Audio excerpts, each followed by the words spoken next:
Tapos na kami dito sa Vladivostok, Russia. Bye Vladivostok!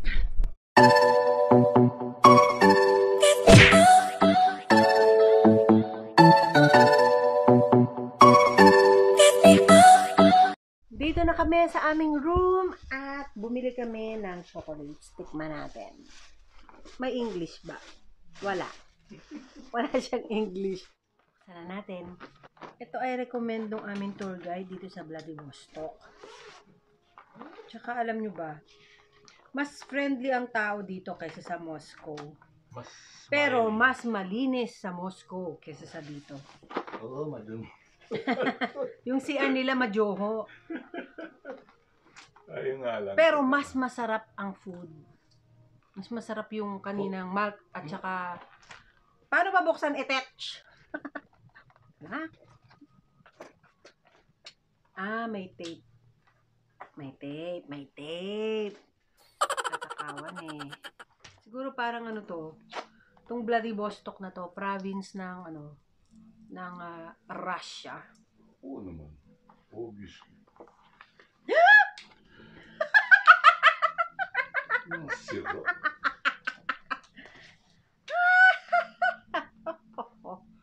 Nakikita nyo ba? Baka kasi umano eh. I love chocolates.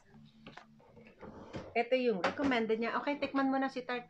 Kung ano masasabi mo, tikman natin.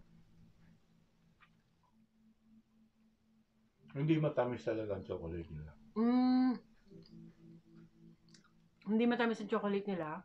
Tapos, meron siyang Parang marshmallow sa gitna. parang marshmallow nga sa gitna. Siyempre, kukuhanan natin ng super duper close up para makita nyo. Oh, parang marshmallow.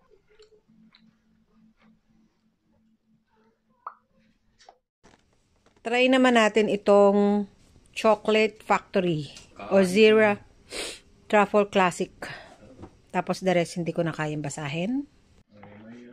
Ito ay 365 rubles. Rubles ang ano dito, ang tawag dito. Ang currency niya. Ang pera dito sa Russia. Kailangan pagka nagsasalita ka, emphasize ang R. Tama. R. Dapat. Vladivostok, Russia.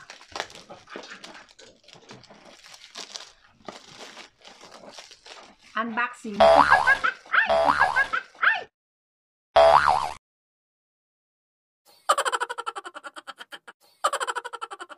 Hawak, ay, tapon.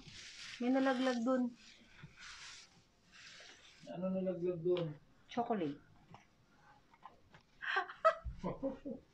Wala na ba? Para masarap pa.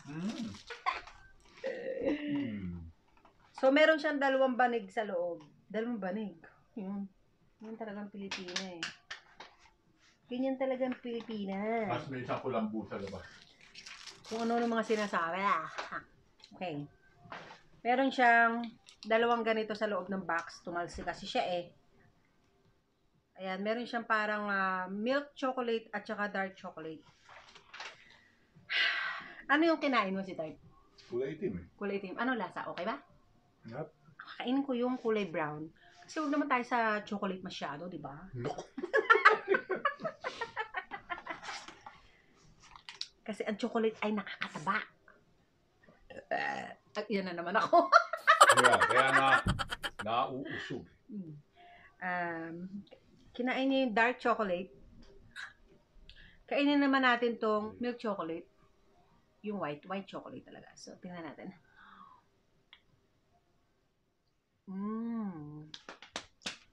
Hindi maandar, hindi umiikot na. Masarap. Yung white, kainin mo rin yung black. Sarap, masarap. Sarap talaga. siya. Oo, masarap yung chocolate ng Europe, wag yung Japan. Sarap Mas siya. lalong-lalo na yung Korea, huwag kayo kumain ng Diyos ko. Sarap siya. Tapos yung dark. Sige na nga, kainin ka na yung dark. Mali.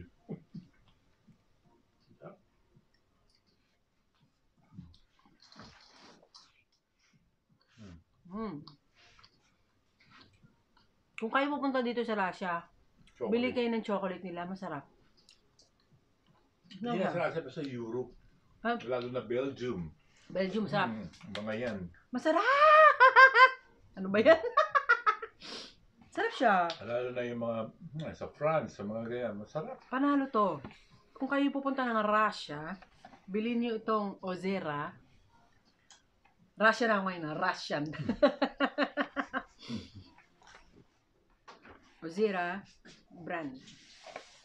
Pakita ko na lang ng close up para in case na interesado kayo. Pagpunta nyo ng Russia, alam nyo na ang bibili nyo, di ba? Hello, angels! Time check is... Anong oras na? Mga 8:30 na? Yep. 8:30 na. 8:35 ng gabi. Tulog kami. Siguro mga 3 hours. So, okay na yon. Ngayon, maghahanap kami ng makakainan dito. Kasi wala nang free. Baka mag-pizza na lang kami. Iba talaga pagka nakakapag-rest.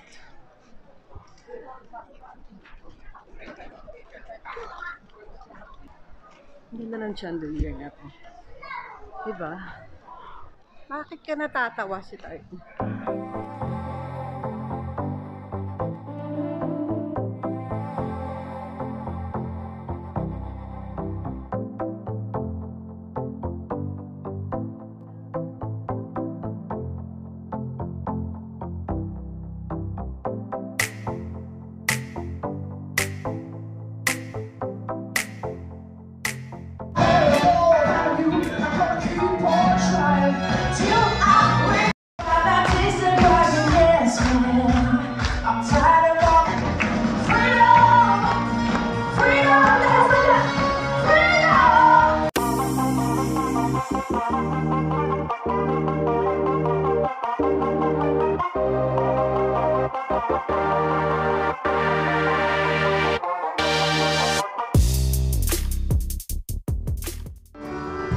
Another airplane, another sunny place I'm going. I've got to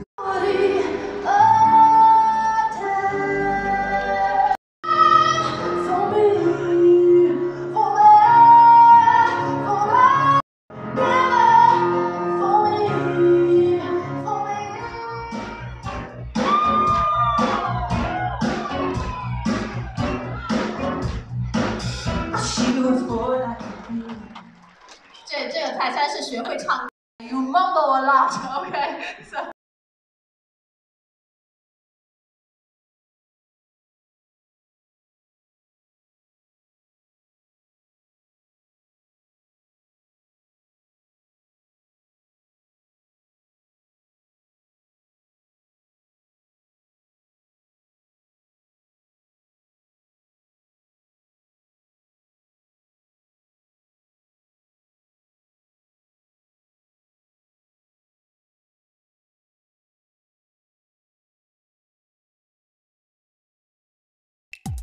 Tapos na kami manood ng show.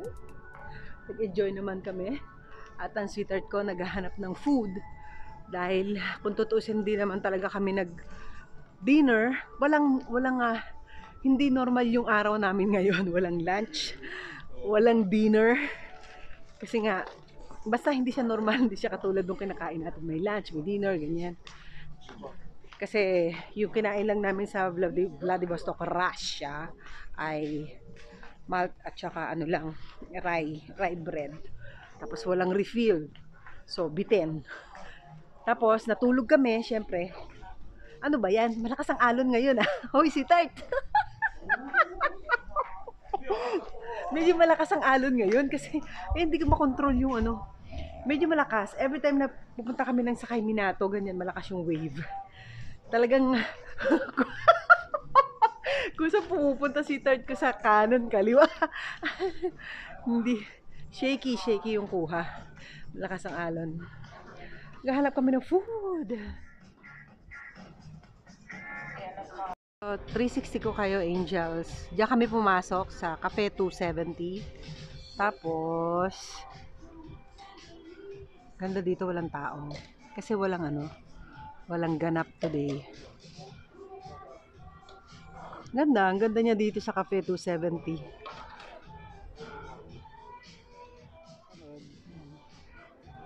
Hindi matino yung kuha ngayon kasi shaky eh. So, nandito kami, Angel, sa loob ng Cafe 270. Madalang kami pumunta dito kasi kalimitan ng event dito. Kailangan mo magpa-reserve, chuchu-chuchu, ang daming eksena. Pero, mas marami namang mapupuntahan bukod dito sa Cafe 270. At maraming show doon sa Royal Theater na kung ano-ano, comedy, may mga singers, may mga...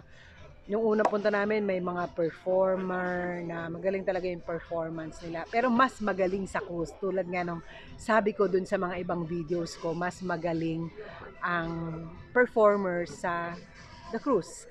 Yun ay aking opinion lang, okay? Ewan ko lang din sa mga naka-experience dito sa Royal Caribbean.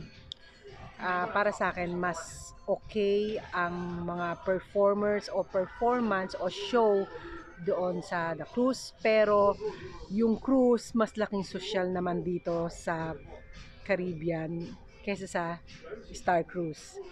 Tapos yung food, yung unang dating namin dito, hindi maganda kasi parang napunta kami sa parang, yun nga sa Windjammer, parang yung Windjammer dito parang pangmasa, walang lasa, pang suited sa mga elderly, mga ganyan.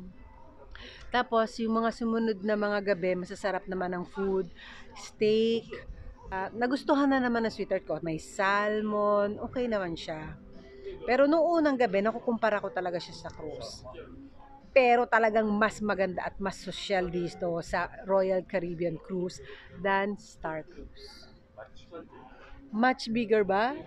Much bigger daw. Ang lakas makaganda ng ilaw dito. Kahit walang kilay.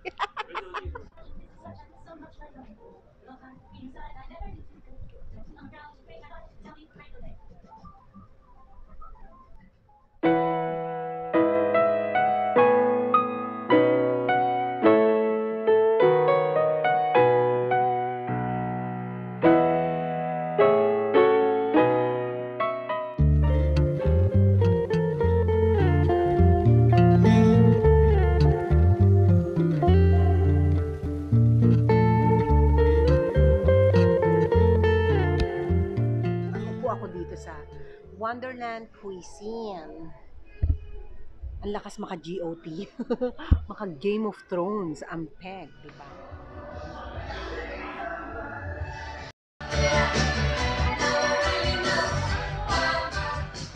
Sandwich, kain po kayo.